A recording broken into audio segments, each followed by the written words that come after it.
I am Peter Cowan, the Bee Whisperer. We're in the one of my winter port yards right now and preparing to take honey off some of the hives and preparing others for the winter.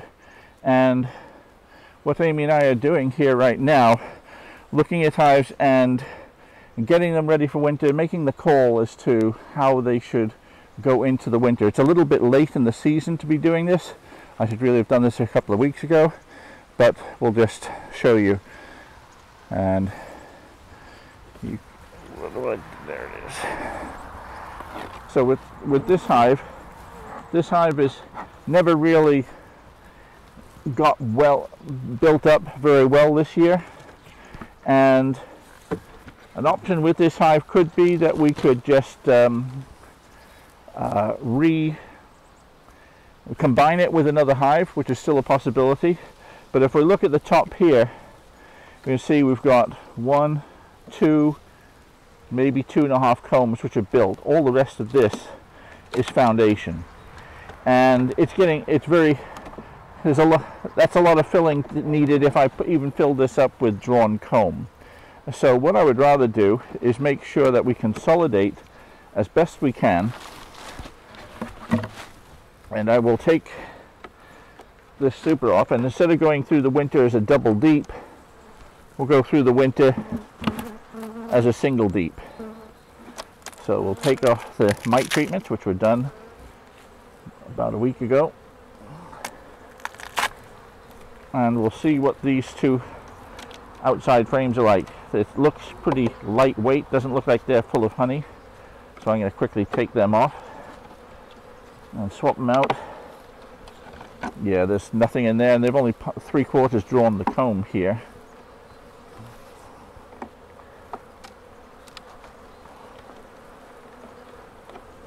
So you find this quite often in colonies where they're on the borderline of being one big enough to fill up 1 deep super or 2 deep supers. So we've got a little bit of honey here, so depending on what we find down here, we will keep this in or take it out. So we've got room for at least 2 more combs. We'll have a brood chamber in here, which I'm not going to really go into. It's quite a cool morning. I'll take these out and take the best of what's upstairs and move it across. Hopefully we're not going to find any brood. So this is just drawn comb, a little bit of drawn comb,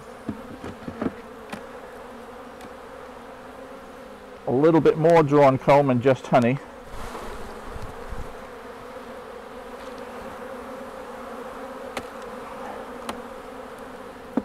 And just checking to see that there's no brood up here, which there isn't. This is 3/4 drawn, but plenty of honey in there. So this can go in here.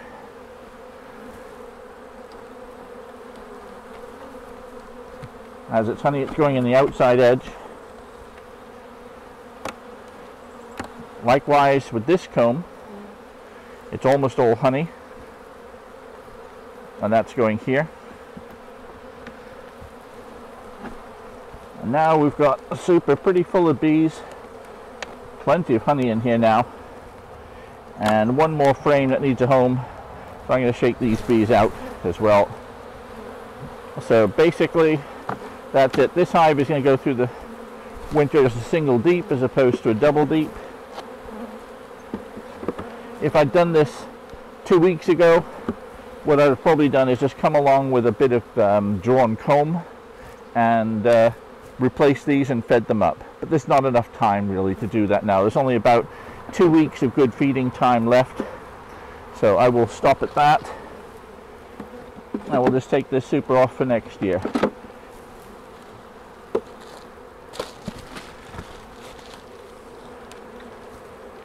And this colony is just about ready for winter. It won't need much feeding. Where's my lid? Oh, it's under here.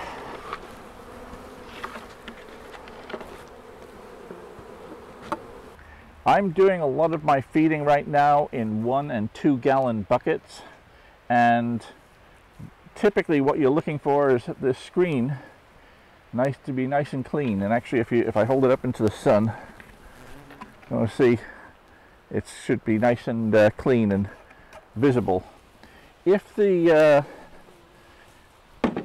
feeder's been used for a while, and left, particularly if it's been left on the hive with no food in it, it gets all covered with propolis and beeswax, and then the sugar syrup won't flow.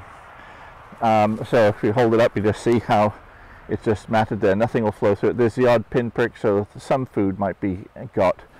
But what I found is if you use a match, I've got some lighters, and you just heat it up just enough to melt and burn the wax. You see it bubbling away there, but it doesn't melt the plastic. And blow through it, and now we've got a nice clean spot through there. So I'll just do it a little bit more, but this way we've got nice clean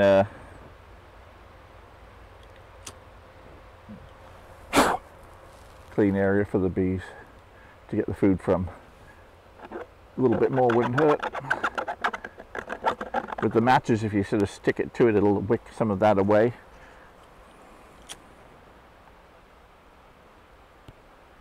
I'm just sort of burning it off.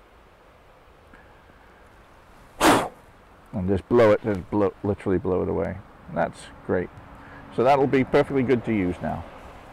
So there's a little tip to make sure the screens keep working. But you can also use really hot water. That will do it as well. But in the field, that's a great way. In this colony, this was a colony with a double nuke. It had multiple honey supers up here. But what we've been finding is that in this bottom honey super, there's brood in there. And looking at the lack of activity here, I suspect that what has happened is that the queen from this nuke managed to find her way through a fault in the queen excluder here and started taking residence up here. So what we have is brood in a medium super here and an empty super down here and brood in here. So at any rate, what I want to set this up so they can overwinter okay. We've got a nice healthy queen, nice little brood pattern going on here. But what I have over here is a colony, a single-story colony, which was not particularly thrived. It's got a sort of this slightly broken up brood chamber. Not quite as many bees in here. So these two colonies would probably benefit from being combined. So what we're going to do is we're just going to put a bit of newspaper on the top. We've got a cluster in here, and we don't know which queen is going to make it and which one isn't, because I'm not going to, it's a cool day today and I'm not going to hunt for the queen in this process. And what we're going to do is we're going to set up some newspaper there. Is that just one single sheet, Peter? This, yeah, only one sheet thick. And I'm going to take the brood chamber, which contains a queen here, and a bit of honey.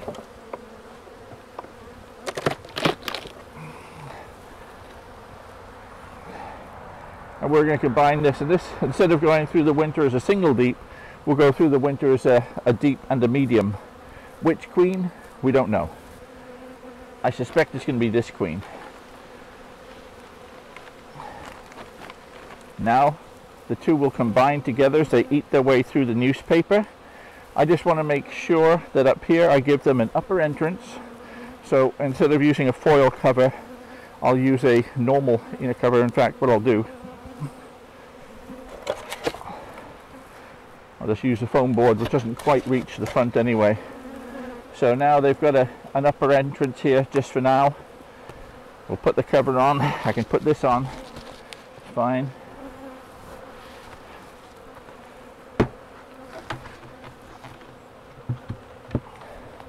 And while some of the field bees that are in this upper super are going to go back to the original hive, that's fine. What we're going to have here now is a queen down here, a queen up here, just a bit of newspaper in between.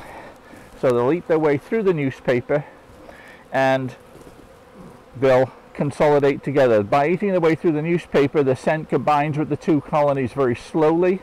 It'll take about 2 days for them to have significant passageways all the way through, and in that time their scent will be mixed adequately that they're going to be perfectly good to joined together.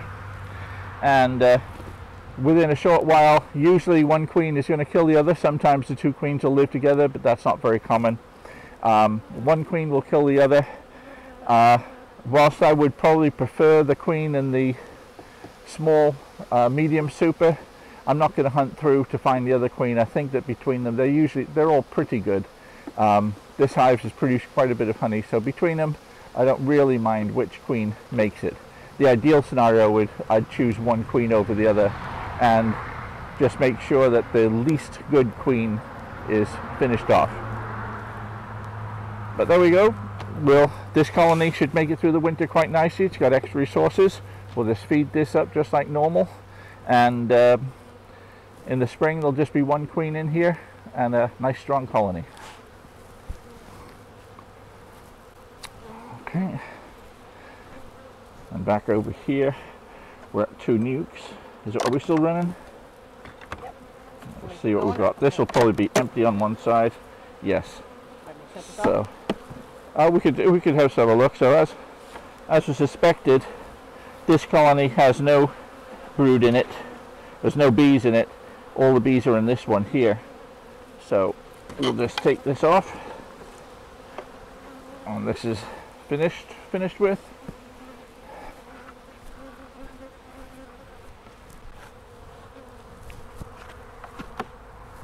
And we'll just feed up the others. Well, thank you for your help, Amy. You're welcome. Big help. My pleasure. So we have cleared up. This yard is now harvested. I think we had 12 nukes and 10 hive bodies or double hive bodies going into the winter, being fed now. So in a couple of weeks these guys should be ready. And we took off a fair bit of honey here as well. The cover's only just come off to put the supers that go above the top of the bed. It was covered up most of the time, but needless to say, the robbing frenzy has begun. So we'll get those moving to get those robbers out of there as quickly as they can. So not far to go. For some reason the light is on in my camera, which I don't understand why. Anyway, that's it for the harvesting for Winterport. Just Monroe and Castine to go. I'm Peter Cowan, the Bee Whisperer. See you next time.